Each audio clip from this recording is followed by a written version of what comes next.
In today's video, I'm going to teach you how to delete a transaction in QuickBooks Online.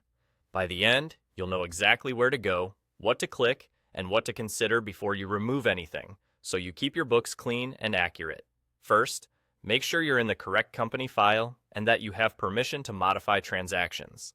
Deleting is permanent and can affect your reports and reconciliations, so it's a good idea to confirm the transaction details before you proceed. If you're unsure, consider taking a quick screenshot or jotting down the key information so you have a reference after it's gone. Start by going to the left panel and clicking Accounting. This is your hub for all account lists and balances. Next, open the Chart of Accounts tab. Here, you'll see every account category in your books, like your checking account, credit card, income, or expense accounts. Find the account that contains the transaction you want to remove.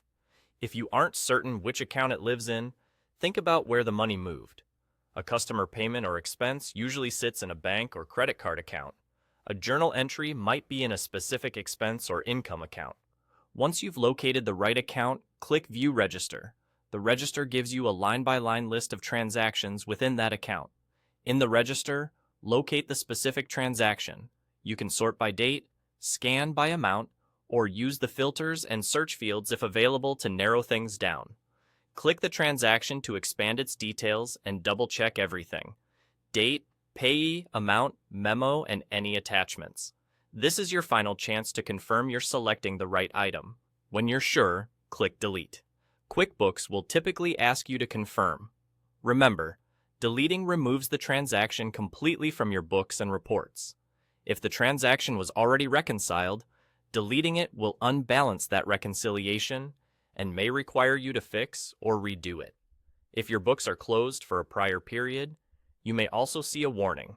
In those cases, consider whether voiding or editing is more appropriate, or consult with your bookkeeper or accountant before proceeding. After you delete, refresh the register to confirm it's gone.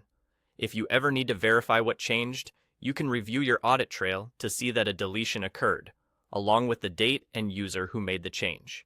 That's it. You clicked Accounting, opened the Chart of Accounts, chose the correct account, viewed the register, selected the transaction, and deleted it. Work carefully, and your books will stay tidy and accurate.